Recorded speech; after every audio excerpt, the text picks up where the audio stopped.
मोक्षमार्गस्य निहितारं भेत्तारं कर्मभूभृतां ज्ञातारं विश्वतत्त्वानां वन्दे तद्गुणलब्धये।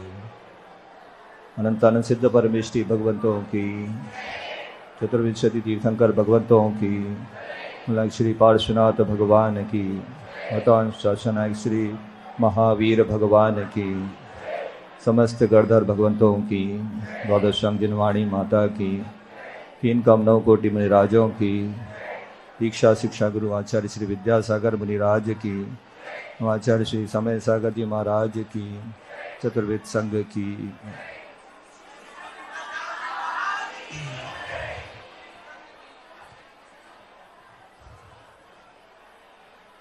तो तत्वार्थ सूत्र से सभी लोग परिचित होंगे। तत्वार्थ सूत्र एक ऐसा ग्रंथ है जिसको पढ़ने के बाद जैन धर्म के सिद्धांतों को हम बहुत अच्छी तरह से समझ सकते हैं। इसमें करणानुयोग, चरणानुयोग, द्रव्यानुयोग तीनों अनुयोगों का समाज। अभी ये शिविर में सिर्फ एक हफ्ते में हम पूरे अध्याय तो नहीं समझ सकते, लेकिन कुछ विशेष 3 अध्याय को हमने लिया है जिनको हम इस शिविर में पढ़ेंगे, समझेंगे।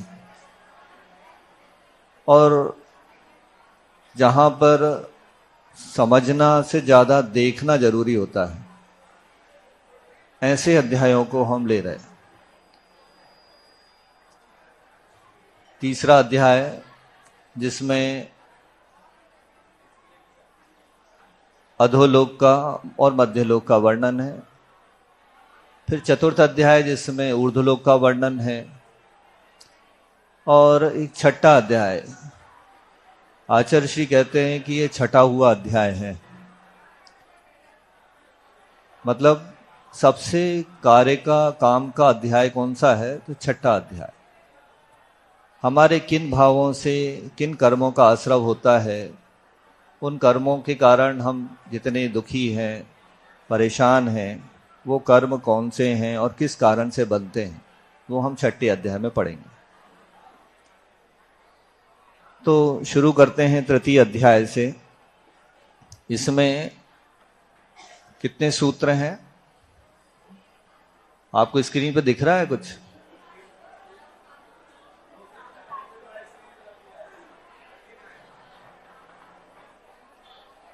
मंगलाचरण का अर्थ एक बार समझ लें। मोक्ष मार्गस्य नेतारम, जो मोक्ष मार्ग के नेता हैं। नेता का अर्थ होता है नी प्रापणे धातु से ले जाने अर्थ में आता है। नी नयति, उससे शब्द बना नेता। जो लेकर जाए, लेकर चले, उसको बोलते हैं नेता। तो जो मोक्ष मार्ग तक आपको लेकर जाए, तो वो मोक्ष मार्ग के नेता को मैं नमस्कार कर रहा हूं। भेत्तारम कर्म भूभृताम, कर्म रूपी पर्वत को जिन्होंने भेद दिया, छेद दिया, नष्ट कर दिया। कर्म कितने हैं? बस, तो बहुत जल्दी नष्ट कर सकते हैं आप। तो अगर इतने से कर्म हैं तो हम अभी तक क्यों कर्मों के चक्कर में घूम रहे हैं? तो यहां मंगलाचरण में बताया कर्म भेत्तारम। भेत्ता मतलब होता है पहाड़। भूभृत, भूभृत यानी पहाड़। भू यानी जमीन, भृत यानी उसको धारण करनी, भूभृताम। तो कर्म रूपी पहाड़ को जिन्होंने भेद दिया। फिर तीसरी उपमा दी है ज्ञाताराम विश्व तत्वानाम, जो विश्व के समस्त तत्वों के ज्ञाता हैं, उनको वंदे, वंदना करता हूं। क्यों करता हूं? तद्गुण लब्ध है, उनके गुणों की प्राप्ति के लिए। ये एक बहुत अच्छी विशेषता है कि सच्चे देव की पहचान हर जगह एक सी मिलेगी आपको। वीतराग सर्वज्ञ हितंकर भवजन किया पूर्ववास। वीतराग, सर्वज्ञ और हितंकर। तो यहां वीतराग शब्द कहां से आएगा? जिन्होंने कर्म पूरी रूपी पर्वत को भेद दिया तो वीतराग हो गए। सर्वज्ञ तीसरे पद में ज्ञाताराम विश्व तत्वानाम, और हितंकर यानी हितोपदेशी मोक्ष मार्ग से नेता। मेरी भावना में आप पढ़ते हैं, जिसने राग द्वेष काम आदि जीते सब जग जान लिया, सर्वज्ञ हो गए और सब जीवों को मोक्ष मार्ग का निष्प्रय उपदेश दिया। तो ये हितोपदेशी हो गए। सारी जगह सच्चे देव की पहचान क्या है? वीतरा, सर्वज्ञ, हितोपदेश। प्रत्येक मंगलाचरण में आप ये निकाल सकते हैं कि भगवान को वीतरागी कहा, सर्वज्ञ और हितोपदेश, ये तीन पहचान है बस। इतना अगर है तो वो सच्चे आप्त देव कहलाएंगे। इसके बाद साउंड चालू कर सकते हैं। अब ये लोक का विभाग तीन प्रकार से हुआ। अधोलोक,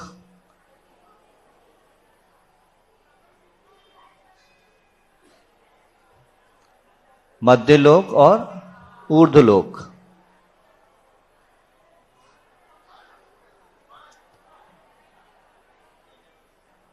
अधोलोक, मध्यलोक और ऊर्ध्वलोक। ठीक। अब इसके बाद इसका नाप कितना होता है? जो लोक है नीचे कितना? 7 राजू, मध्य में 1 राजू, फिर थोड़ा और ऊपर जाकर 5 राजू और फिर घट के 1 राजू।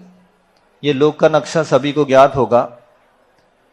इसको समचतुरस आकार में अगर देखते हैं हम तो ये इस तरह से दिखाई देगा। बात समझ में आ रही है आपको? दिख रहा है इसका चित्र?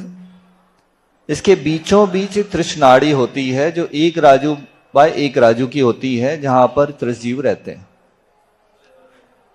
लेकिन एक दूसरा मत भी है। जैसे धवला जी में एक गाथा मिलती है जिसमें वेत्तासण झल्लरी मुइंगणे हो। वेत्तासण मतलब होता है बेंत का मूढ़ा। बेंत का मूढ़ा कैसा होता है? स्टूल जैसा। तो अधोलोक कैसा है? मोड़े जैसा, बेंत के मोड़े जैसा। और मध्य लोक कैसा है? तो झल्लरी के समान। झल्लरी जानते हैं आप? अभिषेक के समय जो बजाई जाती है झल्लरी। और अधोलोक कैसा है? तो मृदंग के समान। तो एक ये मत ये भी है कि चतुरसक समचतुरसक का जो पैरेललोग्राम है, रेक्टेंगुलाइड या पैराबोलाइड्स ना होके कैसा है? ये तो कॉनिकल है। तो इसका चित्र इस तरह से भी देखा जा सकता है। लेकिन इसमें एक समस्या क्या आती है कि 343 राजू नहीं बनेगा। हम क्या मानते हैं? लोक का आयतन कितना है? 343 राजू। लेकिन इस धारणा से नहीं बनता। लेकिन फिर भी आचार्य श्री ने कहा था कि ये मत भी लोगों के सामने रखना चाहिए कि रेक्टेंगुलर ना हो के ये कॉनिकल भी हो सकता है, राउंड शेप भी हो सकता है। ऐसा पुराने शास्त्रों में मिलता है। फिर तृष्णाड़ी के बारे में लिखा है तरुमी सारम। तरु का सार यानी तना कैसा होता है? गोल। तो तृष्णाड़ी कैसी है? गोल। ये एक मत और है जिसमें हम एक राजू का रेक्टेंगुलर मानते हैं। लेकिन एक दूसरा मत ये है कि ये बेलनाकार तृष्णाड़ी है। तो ये मतों को भी आपको संग्रह करना चाहिए क्योंकि ये भी सब आगम में आए हैं। तो इस तरह से इसका जो प्लान ऊपर से देखने पर कैसा दिखेगा? गोल। और उसका 3D व्यू कैसा दिखेगा? तो उसमें जो तीसरा चित्र दिया हो उस तरह से ये। ठीक है। अब हम अधोलोक से शुरू करते हैं कि अधोलोक में क्या है, कैसा है, उसका वर्णन पढ़ेंगे।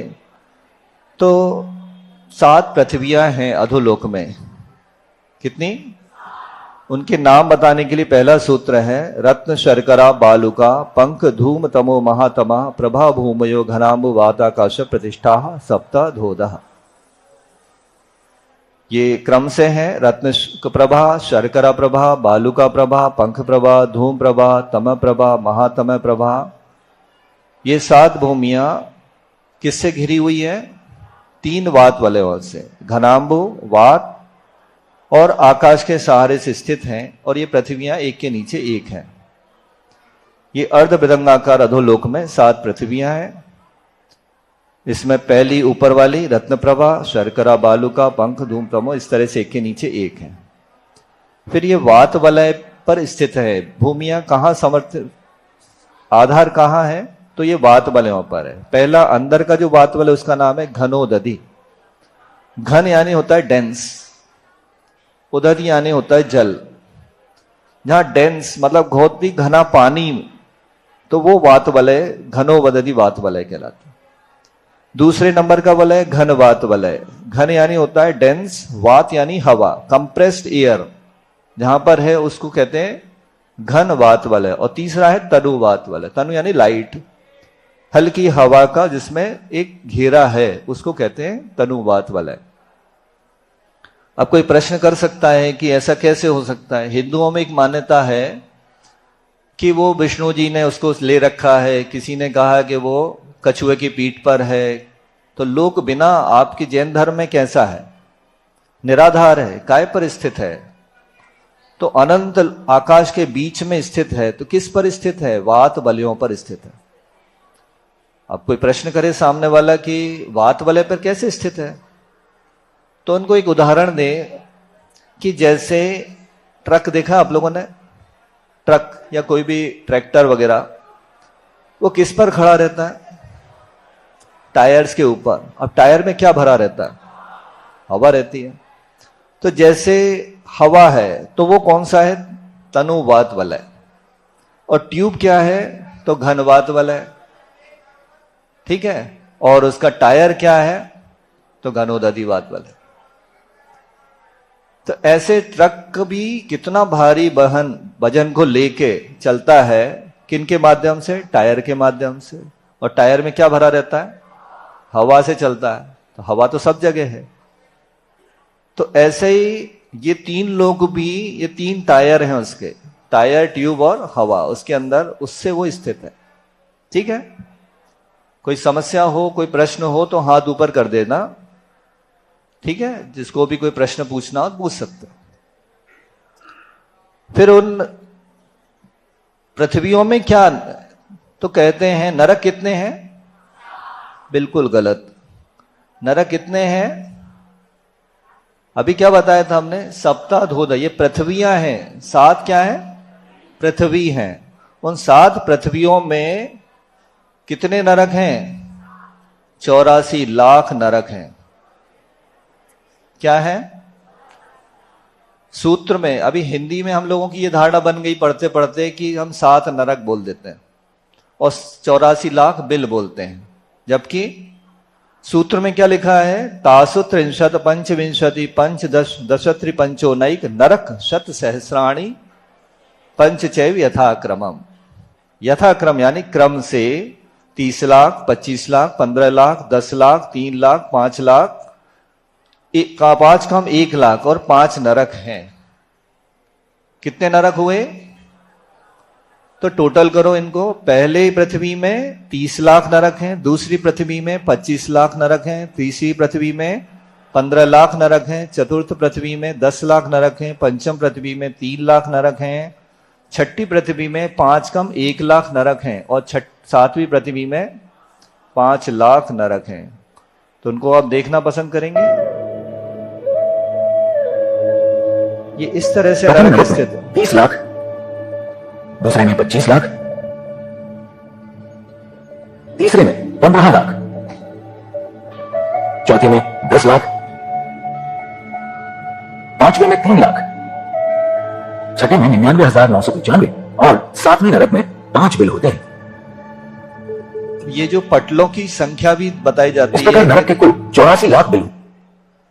ये जो नरक हैं, जो बीच में सेंटर में रहता है उसको कहते हैं केंद्रक, ठीक है। उसके श्रेणीबद्ध जो डायरेक्शंस में होती है, दिशाओं में जो नरक के बिल हैं उनको बोलते हैं श्रेणीबद्ध बिल। और जो बिखरे हुए दिख रहे हैं वो क्या है, प्रकीर्णक बिल। तो इस तरह से ये अलग अलग पटल होते हैं और उन पटलों के हिसाब से वो बिलों की संख्या निकल के आती है।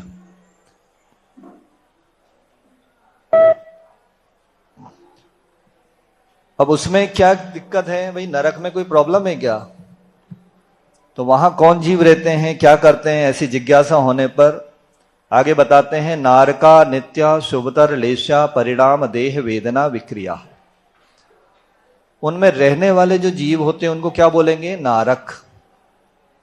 आजकल नारकी शब्द प्रचलित हो गया, जबकि नारक शब्द बनता है।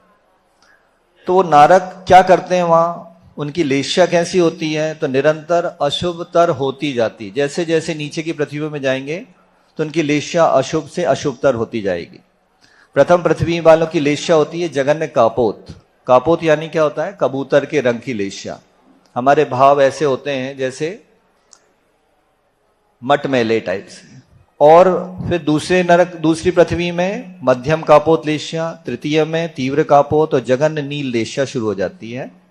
चतुर्थ पृथ्वी में मध्यम नील, पंचम में तीव्र नील जगन्य कृष्ण, षष्ठम में मध्यम कृष्ण और सप्तम नरक में परम कृष्ण लेशा होती है। मतलब इतने कलुषित विचार होते जाते हैं, नीचे नीचे जाते हैं।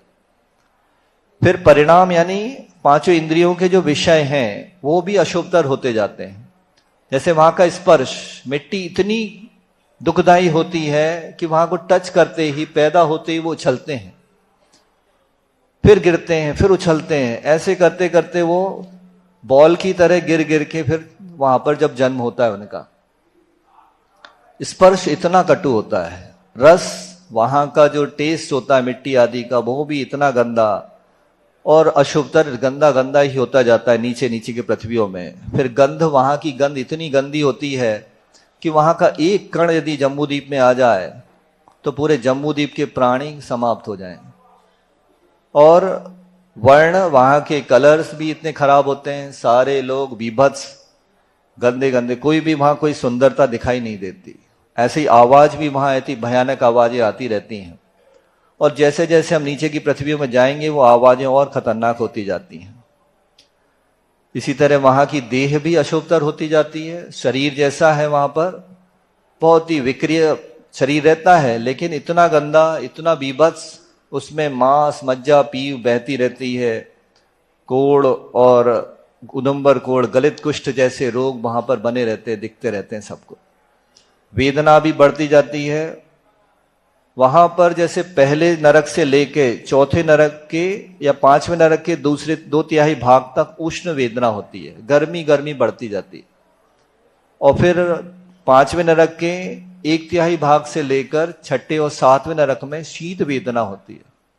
इतनी ज्यादा ठंड होती है कि वो सहन नहीं कर सकते अपन लोग। तो कहते हैं कि मेरू के समान गोला लोहे का अगर डाल दिया जाए तो वो तुरंत पिघल जाता है वहां जाते जाते।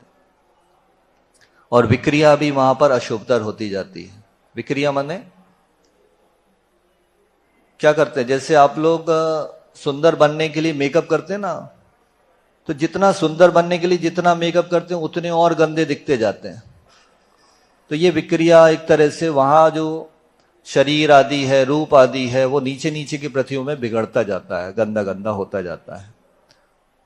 तो ये नारक के बारे में बताया। और क्या दुख होते हैं वहां पर? तो ये तो क्षेत्रगत दुख हुआ। फिर परस्परो धीरे दुखा, मतलब वो परस्पर में एक दूसरे को दुख भी देते हैं। फिर अकेले खुद ही दूसरे को देते हैं कि नहीं, दूसरे बाहर से आके भी दुख देते हैं। कौन? संक्लिष्टा सुरो धीरे दुखाश प्राग चतुर्थ्या। चौथी पृथ्वी से पहले तक के नरकों में असुर कुमार जाति के जो देव आके वहां पर एक दूसरे को भिड़ाने का काम भी करते हैं। अगर कोई शांति से बैठा हो, बोले देखो ये तुम्हारी माँ थी और इसने तुम्हारी आंखें फोड़ रही थी, जबकि अवधि ज्ञान में क्या था, वो काजल लगा रही थी। तो उसको इस तरह से बताया कि तुम रो रहे थे और ये तुम्हारी आंखें फोड़ने के लिए आंख में उंगली डाल रही थी। तो कुअवधि ज्ञान में ऐसे ही होता है कि हमें कोई सही बात समझ में ही नहीं आती, अच्छी चीज देख के भी हम उसका बुरा मीनिंग निकालते हैं, पूरी नेगेटिव अप्रोच रहती है, इसलिए दुखी करते रहते हैं वो असुर कुमार जाति के देव। तो कैसे स्वागत होता है नरक में जब कोई नया नारकी पैदा होता है? तो ये दिल में पैदा होते हैं, उल्टा पैदा होते हैं।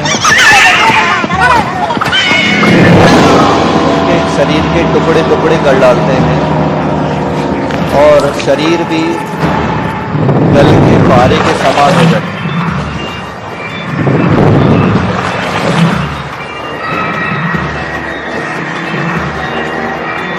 जब टुकड़े टुकड़े बिखर जाते हैं फिर मिलके फिर एक शरीर फिर से बन जाता है।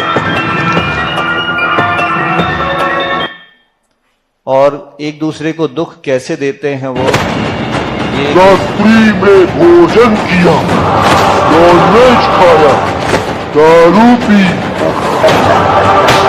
अनेक जीवों की हिंसा की, अब भोग अपने पाप कर्मों का फल। तो इस तरह से ये तो सिर्फ एक सैंपल है।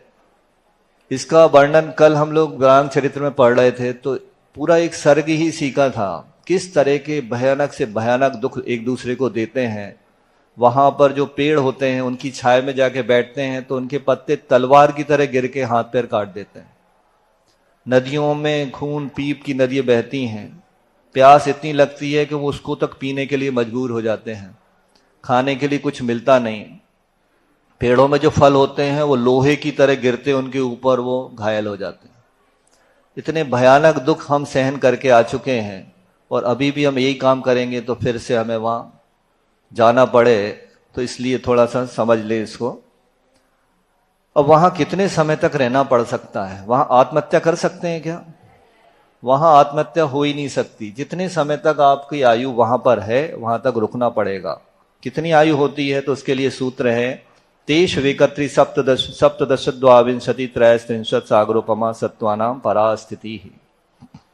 उन नरकों में जीवों की उत्कृष्ट स्थिति क्रम से 1 सागर, 3 सागर, 7 सागर, 10 सागर, 17 सागर, 22 सागर और 33 सागर, इतना रहना पड़ता है। अब सागर क्या होता है? तो सागर के बारे में अगर समझाएं तो समय ज्यादा लगेगा। आप ये मान लो कि सागर का मतलब सागर में जितनी बूंदें हैं उतने काल तक आपको रहना पड़ेगा। या शास्त्रीय पद्धति से अगर हम समझें तो सागर का मतलब होता है कि 10 कोड़ा कोड़ी अद्धा पल्य का एक सागर होता है। 10 कोड़ा कोड़ी, कोड़ा कोड़ी मतलब होता है करोड़ का करोड़ में गुणा करो, 10 करोड़ का करोड़ में गुणा करो तो 10 कोड़ा कोड़ी और अद्धा पल्य। अब अद्धा पल्य क्या होता है? तो व्यवहार, असंख्यात व्यवहार पल्य का एक उद्धार पल्य और असंख्यात उद्धार पल्यों का एक अद्धा पल्य। तो ऐसे 10 कोड़ा कोड़ी अध्या पल्यों का एक सागर होता है। इतने समय तक पहली पृथ्वी में रुके, उतनी आयु रहती है, उत्कृष्ट आयु। दूसरे की 3 सागर, चौथे की 7 सागर, तीसरे की 7 सागर, चौथे की 10 सागर, पांचवे की 17 सागर, छठे की 22 सागर और 7वीं पृथ्वी की 33 सागर उत्कृष्ट आयु है। कम से कम कितना रहना पड़ता है? तो पहली पृथ्वी में 10,000 वर्ष। आप कितनी आयु लेके आए यहां पर? 100 साल की आयु में ही आप कहते हैं भगवान उठा ले, अब नहीं जीना। लेकिन वहां पर 10,000 तो मिनिमम पहले पृथ्वी की आयु है, दूसरे की 1 सागर, ऐसे करते करते। अब यहां कई लोग ऐसे बैठे होंगे, स्टूडेंट्स लोग, जो ये कहेंगे कि नरक वरक होता नहीं है, जबरन हमने देखा नहीं। किसी ने देखा है क्या? हम नहीं मानते नरक होता है। तो वैज्ञानिक क्या बोलते हैं इस बारे में? तो वैज्ञानिकों ने भी नरक की खोज की। आपको पता है? किसको पता है? नरक की खोज वैज्ञानिकों ने भी की है। रूस के वैज्ञानिकों ने एक Kola super deep bore hole project किया उनने। उसका उद्देश्य क्या था? तो पृथ्वी के अंदर ये छेद करके पता लगाना कि वहां क्या है। स्थान क्या था? कोला प्रायद्वीप का पेचेनगस्की जिला। 1970 में खुदाई प्रारंभ हुई और 20 साल चली वो। उसके बाद उनने उसको रोक दिया। क्यों रोक दिया इसके बारे में देखते हैं। साउंड। जब रूस के वैज्ञानिकों ने इस विशाल गड्ढे के लिए खुदाई का काम शुरू किया तो उन्हें करीब 20 साल लग गए। तकरीबन 12 किलोमीटर की गहराई तक खुदाई करने के बाद 1992 में ड्रिलिंग के काम को रोक दिया गया। इसके बाद 1995 में इस गड्ढे को बंद कर दिया गया। ऐसे में सवाल उठता है कि आखिर वैज्ञानिकों ने इतनी गहराई पर जाकर खुदाई क्यों रोक दी? खुदाई रोकने की वजह बताया जाता है कि जैसे जैसे गड्ढे की गहराई बढ़ती गई वैसे वैसे मशीनों ने काम करना बंद कर दिया। जब वैज्ञानिक 12,262 मीटर की गहराई तक पहुंचे तो मशीनें बंद पड़ गईं। उस वक्त जमीन का तापमान 180 डिग्री सेल्सियस से भी ज्यादा मापा गया। इतना ही नहीं, तापमान तेजी से बढ़ने भी लगा था। इसे देख फौरन काम रोक दिया गया। इस खुदाई के लिए उरल मैश नामक भीमकाय ड्रिलिंग मशीन बनाई गई थी, जो किसी भी परिस्थिति में ड्रिल करने में सक्षम थी। मल्टी लेयर ड्रिलिंग सिस्टम वाली इस मशीन का टारगेट डेप्थ 15,000 मीटर यानी 49,000 फीट था। कई साल की कड़ी मेहनत के बाद जब रूसी वैज्ञानिक 262 मीटर की गहराई पर पहुंचे, तब मशीनों ने काम करना बंद कर दिया। इस दौरान साइंटिस्ट्स ने इस होल का नाम डोर टू हेल यानी नर्क का दरवाजा रख दिया।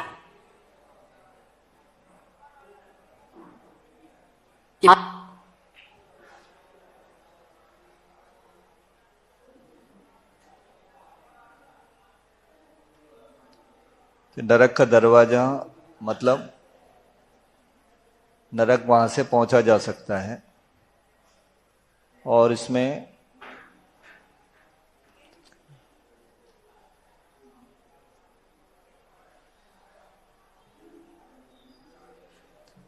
एक साउंड टू हेल भी है। बाद वैज्ञानिकों ने इस गड्ढे को बंद कर दिया। विशाल गड्ढे को बंद करने के कारण first reason, extreme hot temperature. वैज्ञानिकों ने गहरी खुदाई के वक्त काफी तेज तापमान महसूस किया। इस दौरान लगभग 180 डिग्री सेल्सियस टेम्परेचर रिकॉर्ड किया गया, जो वैज्ञानिकों के अनुमान से काफी ज्यादा था। इसे आप कुछ इस तरह समझ सकते हैं कि पानी 100 डिग्री सेल्सियस पर उबलने लगता है, तो सोचिए भला कि 180 डिग्री सेल्सियस पर क्या हाल होगा। वैज्ञानिकों ने अंदाजा लगाया था कि यहाँ तापमान 100 डिग्री सेल्सियस से ज्यादा नहीं होगा, लेकिन वो गलत साबित हुए और टेम्परेचर उनके अनुमान से काफी ज्यादा निकला। गड्ढे की ज्यादा गहरी खुदाई इसलिए भी रोक दी गई क्योंकि इतने ज्यादा तापमान पर ड्रिलिंग करने में काफी परेशानी होने लगी थी। इसके अलावा यहाँ पत्थरों की डेंसिटी भी बढ़ने लगी थी। इसका मतलब है कि हर तरह से ड्रिलिंग करने में एक के बाद एक रुकावटें आती जा रही थी। आखिरकार इस गड्ढे की बाकी खुदाई को रोक दिया गया। अब तक कई देश पृथ्वी के नीचे की चट्टानों में खुदाई करने की कोशिश कर चुके हैं, जिसमें अमेरिका, जर्मनी और रूस शामिल हैं।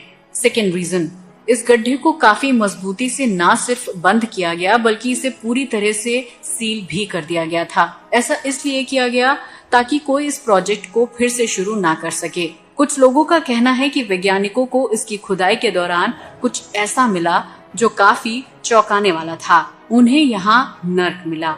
ऐसा कहने के पीछे ये वजह बताई जाती है क्योंकि यहाँ लोगों के चीखने और चिल्लाने की आवाजें सुनी गई। हालांकि ये सुनने में थोड़ा अजीब जरूर लग रहा होगा, लेकिन ये सच है। सोचने वाली बात है कि धरती के नीचे इतनी गहराई पर लोगों के चीखने की आवाज कैसे सुनाई दे सकती है। कोई यहाँ भला कैसे जिंदा रह सकता है। रूस के एक वैज्ञानिक जब खुदाई के वक्त गड्ढे की तली में पहुंचे तो उन्हें पृथ्वी की गहराई में डरावनी आवाजें सुनाई दी। ये इतनी खतरनाक थी कि सुनने भर से ही पसीने छूट जाएं। इसलिए इसे साउंड ऑफ हेल नाम दिया गया। रूसी वैज्ञानिक ने इन भयानक आवाज की रिकॉर्डिंग कर ली। रिकॉर्डिंग के दौरान इस्तेमाल किए गए माइक्रोफोन का यूज टेक्टोनिक प्लेट्स को खोजने के लिए इस्तेमाल किया जाता है। कहते हैं कि वैज्ञानिक इन आवाजों को सुनकर बुरी तरह घबरा गए और उन्होंने इसे सील कर दिया।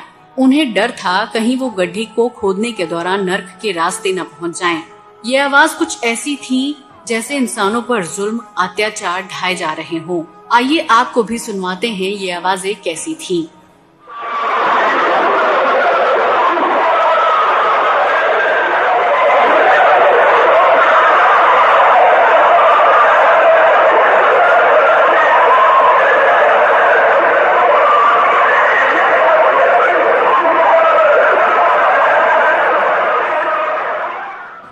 इस बात पर कुछ वैज्ञानिकों का ये भी कहना है कि शायद ये आवाज टेक्टोनिक प्लेट्स में हलचल की भी हो सकती है। खैर, असल बात क्या है ये आज भी रहस्य बना हुआ है। तो इस तरह से आपने ये सिद्ध कर लिया कि नरक होता है। अब जाना किसको है और कैसे जाना है ये आप लोग तय कर सकते हैं। नहीं जाना है तो फिर वैसा पुरुषार्थ आपको वैसा करना पड़ेगा, क्योंकि नरक तो है। उसके बाद नेक्स्ट, अगली स्लाइड पे। बाद वैज्ञानिकों ने अगली इस गड्ढे को नेक्स्ट बंद कर दिया।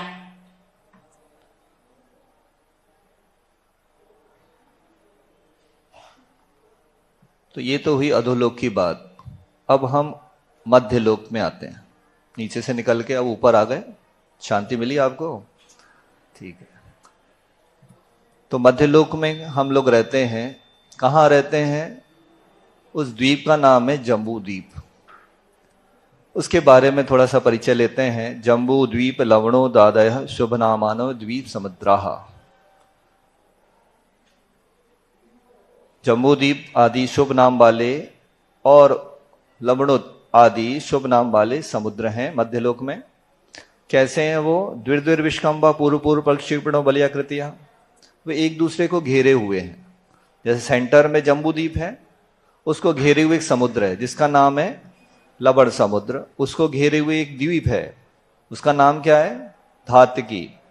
उस धातकी द्वीप को घेरे हुए क्या है? कालोद समुद्र। और उसको घेरे हुए पुष्करवर द्वीप है। ऐसे एक दूसरे को घेरे हुए द्वीप समुद्र हैं। देखते हैं कैसे। तो ये द्वीप है, फिर ये समुद्र आया, फिर हम जम्बू द्वीप की तरफ बढ़ रहे हैं, फिर ये द्वीप आया, फिर समुद्र आएगा। और ये बीच में आप देखेंगे कि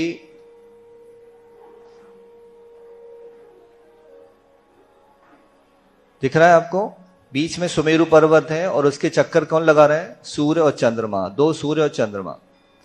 और ये सुमेरु पर्वत की जड़ नीचे 1000 योजन और पृथ्वी के ऊपर कितना है? तो 99,040 योजन। तो सुमेरु पर्वत की टोटल हाइट कितनी हो गई? 1,40,000 योजन। सुमेरु पर्वत है और उतनी ही मध्य ठीक है। ऊंचाई है।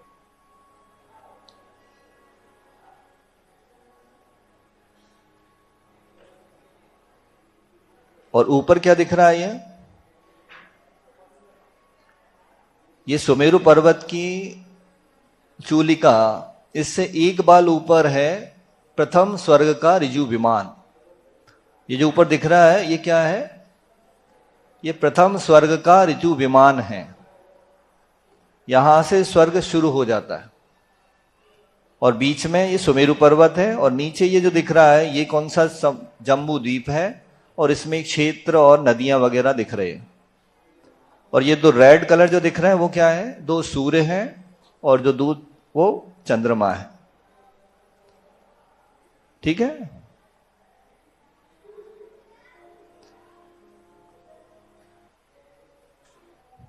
कितने द्वीप और कितने समुद्र हैं? तो असंख्यात द्वीप समुद्र हैं।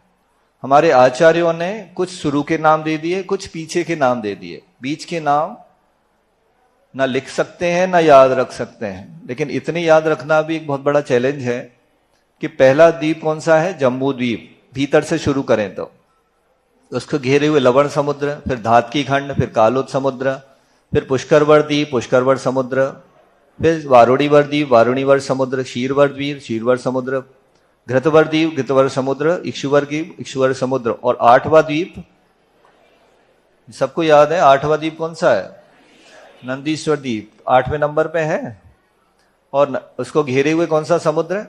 नंदीश्वर समुद्र। फिर उसके बाद आरुणीवर द्वीप, तो एक दूसरे को घेरे हुए द्वीप समुद्र चलते जाते हैं। और अंत में कौन सा है? तो स्वयंभू रमण समुद्र, उसको अंदर स्वयंभू रमण द्वीप है, उसके अंदर अहिंद्रवर समुद्र, अहिंद्रवर द्वीप है। ऐसे करते करते हुए पीछे से 16 द्वीप और समुद्रों के नाम हमारे आचार्यों ने ग्रंथों में लिखे हैं। और इसके बीच में कितने द्वीप समुद्र हैं? तो असंख्यात द्वीप समुद्र हैं जिनका नाम भी कई जगह कॉमन, कई जम्बू द्वीप मिल जाएंगे आपको बीच में, क्योंकि नामों की संख्या सीमित है और समुद्र कितने हैं, द्वीप कितने हैं? तो असंख्यात। इसलिए जम्बू द्वीप भी कई हो सकते हैं, नंदीश्वर द्वीप भी कई हो सकते हैं।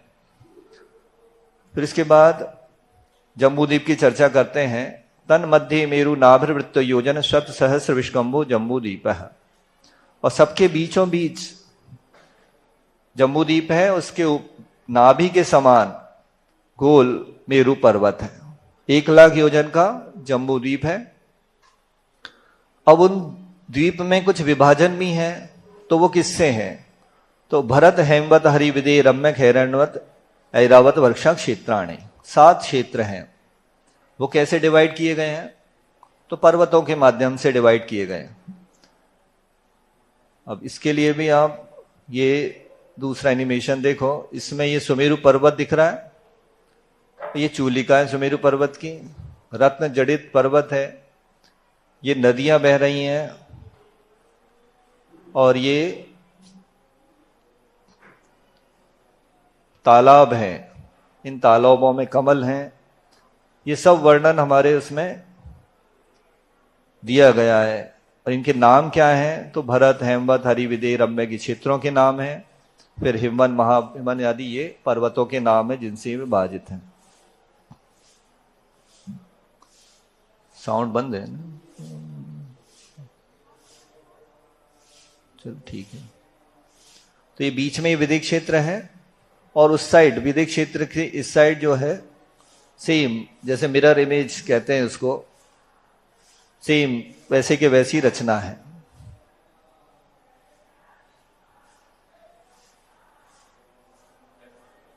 उसके बाद नेक्स्ट,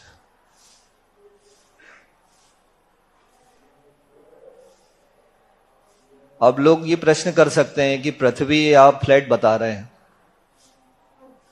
वैज्ञानिकों को क्या बताया जाता है? आप लोग साइंस में क्या पढ़ते हैं सब लोग? पृथ्वी गोल है। कैसी है? बॉल की तरह, यही मानते हैं सब लोग। लेकिन एक ही वैज्ञानिक की बात नहीं मानी आपने, सबकी मानना चाहिए। दूसरे वैज्ञानिक क्या कहते हैं? और पृथ्वी वाकई में गोल है, इस बारे में भी अभी कई मतभेद हैं। जैसे एक वैज्ञानिक है, जो 2 वैज्ञानिकों ने क्या किया, पृथ्वी के जो 30 डिग्री अक्षांश पे चलना शुरू किया उनने। दिख रहा है पृथ्वी का जो चित्र दिख रहा है, 30 डिग्री अक्षांश पे जो लाल रंग का वो दिख रही है आपको? तो उनने उसको समझ के कि पृथ्वी गोल है चलना शुरू किया, और चलते चलते दक्षिण हिस्से में वो दक्षिण 30 डिग्री अक्षांश पर यात्रा की। कब तक? 4 साल तक चले।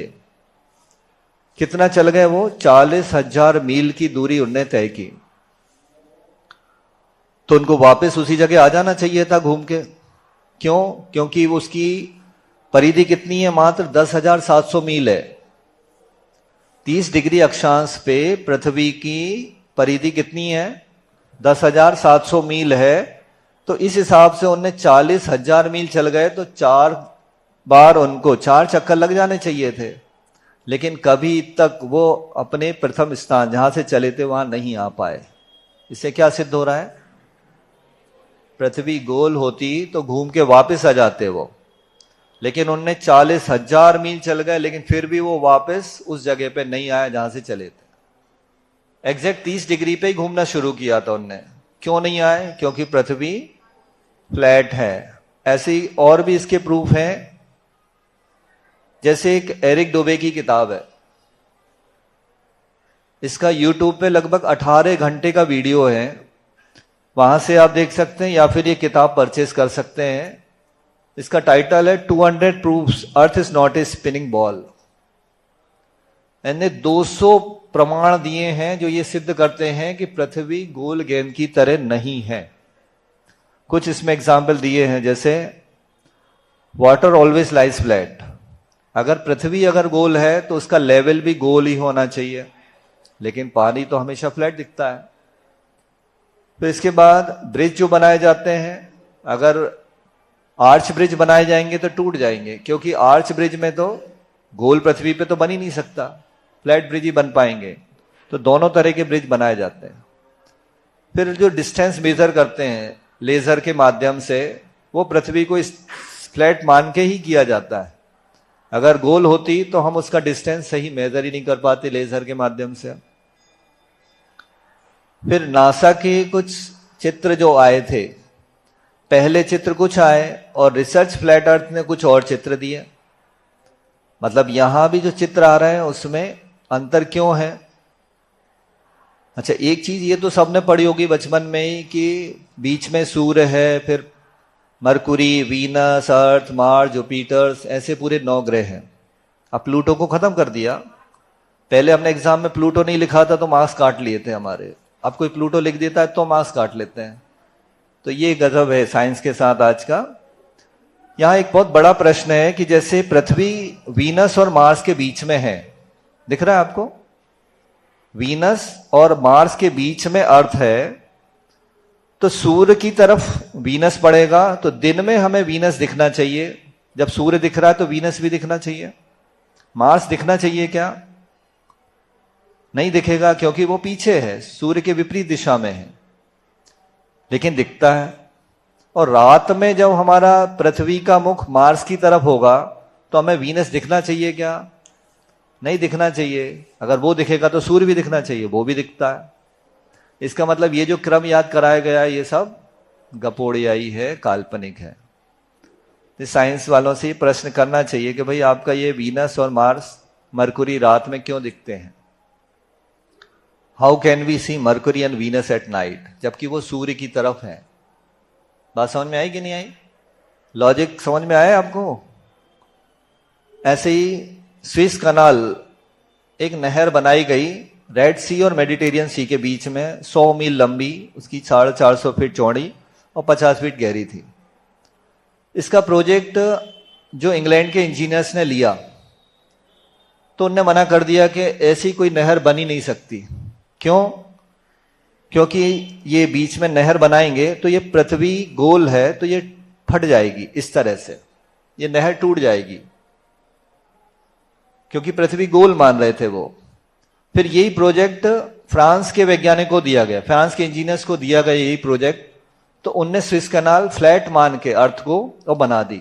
और आज भी वो स्विस कनाल बढ़िया काम कर रही है, खराब तो नहीं हुई। इसका मतलब क्या हुआ कि पृथ्वी फ्लैट है, गोल नहीं है। ऐसे ही चाइना की जो दीवार है, चीन की दीवार कब बनाई गई थी? 2500 साल पहले, 2000 किलोमीटर लंबी, 40 फीट हाइट और 23 फीट उसकी विड्थ है। क्या मान के बनाई गई थी वो? फ्लैट के गोल, फ्लैट मान के ही बनाई गई थी। और आज वो भी 23 फीट चौड़ी है, बराबर। यह दीवार उस समय कैसे बनाई होगी? यह आश्चर्य की बात है, आज के इंजीनियर भी कल्पना नहीं कर सकते। इतनी लंबी दीवार पृथ्वी को सपाट मानकर बनाई गई है, न कि गोल मानकर। और पृथ्वी को फ्लैट सपाट मान के ही उनने ये जो वॉल बनाई है, ठीक है। तो इस तरह से कई ऐसे वैज्ञानिक हैं जिन्होंने एक सोसाइटी बनाई है, इसका नाम है फ्लैट अर्थ सोसाइटी। अमेरिका में लगभग 15% लोग आज ये मानते हैं कि पृथ्वी सपाट है। फ्लैट अर्थ सोसाइटी बनी हुई उनकी, और बाइबल वगैरह में भी पृथ्वी को कैसा बताया है? सपाट। कुरान में, गीता में, या जहां भी हिंदुओं के ग्रंथों में, सब जगह पृथ्वी को सपाट ही बताया गया है, गोल गेंद की तरह नहीं बताया गया। तो इस तरह से ये पृथ्वी के बारे में किसी को अगर कोई कंफ्यूजन हो तो वो समझ सकता है। और वो जो क्षेत्र का विभाजन बताया, भरत, हेमवत, हरिविदेह, रम्यक, हैरण्यवत, ऐरावत, ये किस किताब से विभाजित हैं? तो तद विभाजना पूर्वा परायता हिमवन महाहिमवन निषद नील रुक्मि शिखरिणो वर्षधर पर्वता। उनका विभाजन कैसे हुआ? तो पूर्व पश्चिम लंबे ऐसे पर्वत की श्रृंखला है जिनके नाम है हिमवन, महाहिमवन, निषद, नील, रुक्मि, शिखरी। ये 6 पर्वत हैं। 6 पर्वतों से 7 क्षेत्र कैसे बन गए? बन जाएंगे कि नहीं? बन जाएंगे, वेरी गुड। तो 1 लाख योजन का ये जम्बूद्वीप है। फिर इसमें ये बीचों बीच सुमेरु पर्वत और बीच का सब विदेश क्षेत्र सुमेरु पर्वत स्थित है।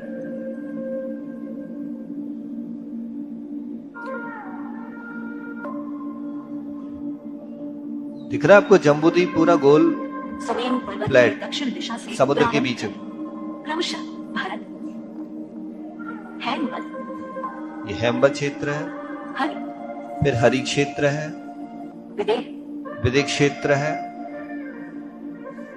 रम्य, रम्य क्षेत्र, हैरण्यवत हैरण्यवत क्षेत्र और ऐरावत। और ऐरावत क्षेत्र। ये 7 क्षेत्र हो गए। अब इनको विभाजित करने वाले इन 7 छह क्षेत्रों के बीच बीच में कुल 6 छह पर्वत हैं। यथा इनके नाम है भरत क्षेत्र और हेमवत क्षेत्र के बीच में हिमवान पर्वत, हिमवान पर्वत है। हेमवत और हरि के बीच में हेमवत और हरि क्षेत्र के बीच में महाहिमवान, महाहिमवान पर्वत है। हरि और विदेह के बीच में हरि क्षेत्र और विदेह क्षेत्र के बीच में कौन सा पर्वत है? निषद पर्वत। विदेह फिर विदेह क्षेत्र और और रम्यक के बीच में रम्यक क्षेत्र के बीच में नील, नील पर्वत। रम्यक और फिर रम्यक क्षेत्र और हिरण्यवत के बीच में हैरण्यवत क्षेत्र के बीच में रुक्मी, कौन सा पर्वत है? हेमवत, फिर हैरावण क्षेत्र और ऐरावत क्षेत्र के बीच में शिखरिन पर्वत है। शिखरिन पर्वत। कितने पर्वत हो गए? 6 पर्वत हो गए और 7 क्षेत्र हो गए।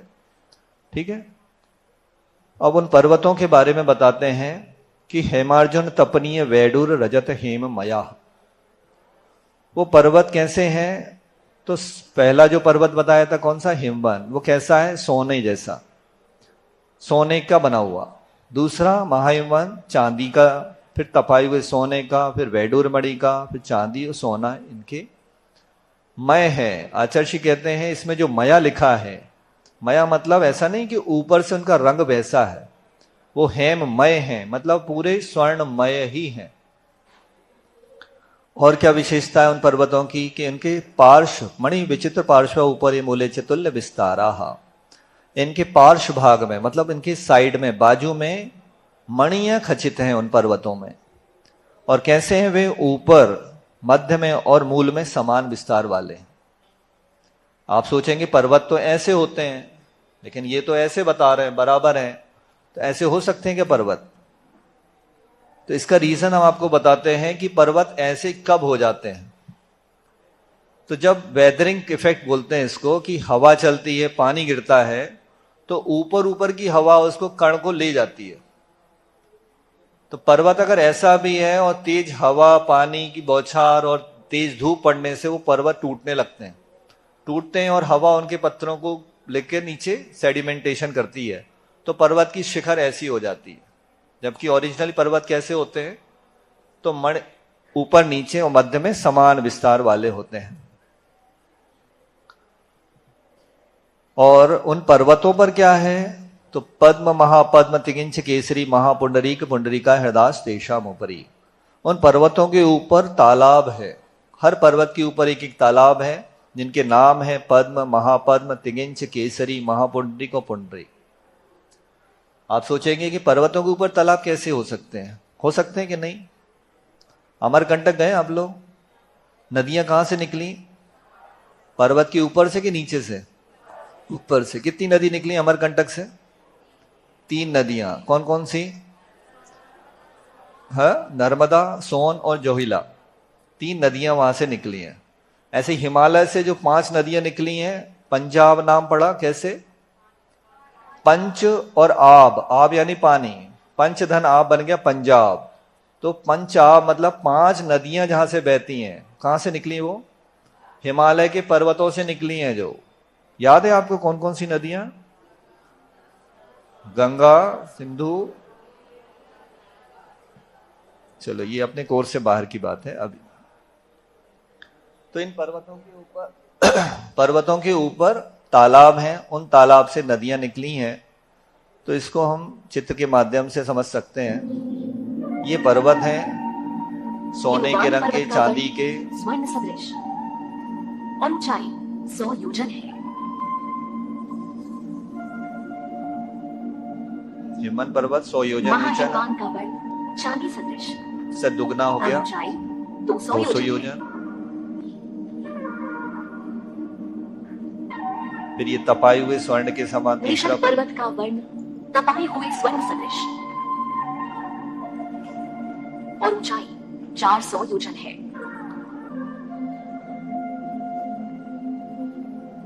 नील पर्वत का वर्ण वैडूर्य अर्थात मयूरकंठ सदृश नीला है। मोर का गला जैसा होता है वैसा कलर नील पर्वत 400 का। योजन है।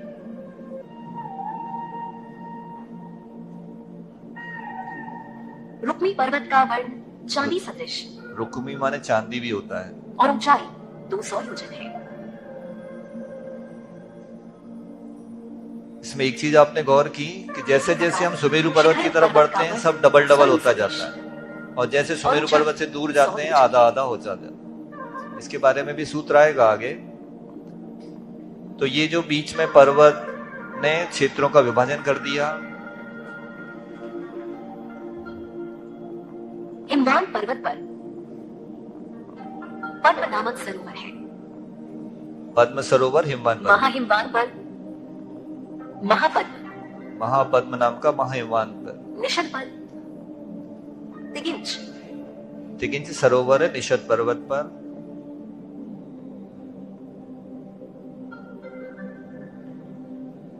नील पर, नील पर्वत पर केसरी, केसरी सरोवर है।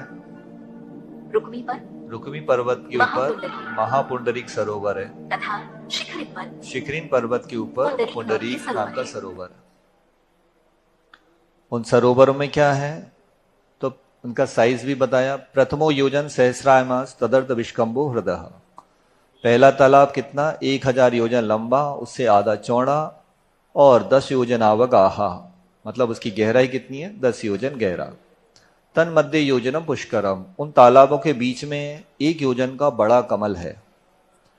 और तद द्विगुण दुगुणा हृदय पुष्कराणी च, और आगे के तालाब कैसे हैं उनसे दुगने दुगने विस्तार वाले हैं, और कमल भी उनसे दूने दूने विस्तार वाले हैं। तो किस तरह से सरोवर है। सरोवर को द्रह भी कहते हैं।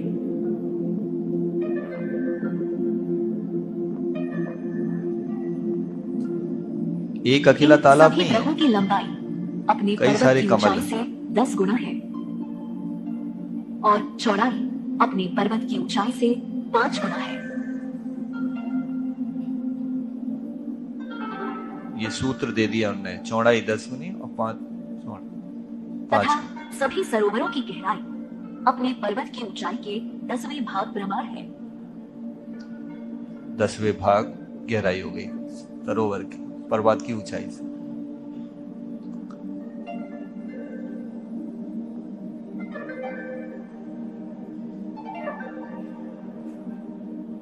यथा हिमवान पर्वत की ऊंचाई 100 योजन है, अतः उस पर स्थित पद्म सरोवर की लंबाई 100 गुणी 10 बराबर 1000 योजन, चौड़ाई 100 गुणी 5 बराबर 500 योजन, और गहराई 100 भाग 10 बराबर 10 योजन प्रमाण है। इसी प्रकार सभी सरोवरों की लंबाई, चौड़ाई और गहराई का प्रमाण जानना चाहिए।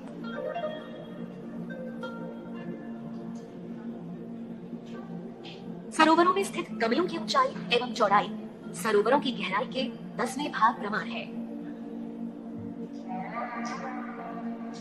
यथा पद्म ग्रह की गहराई 10 योजन प्रमाण है।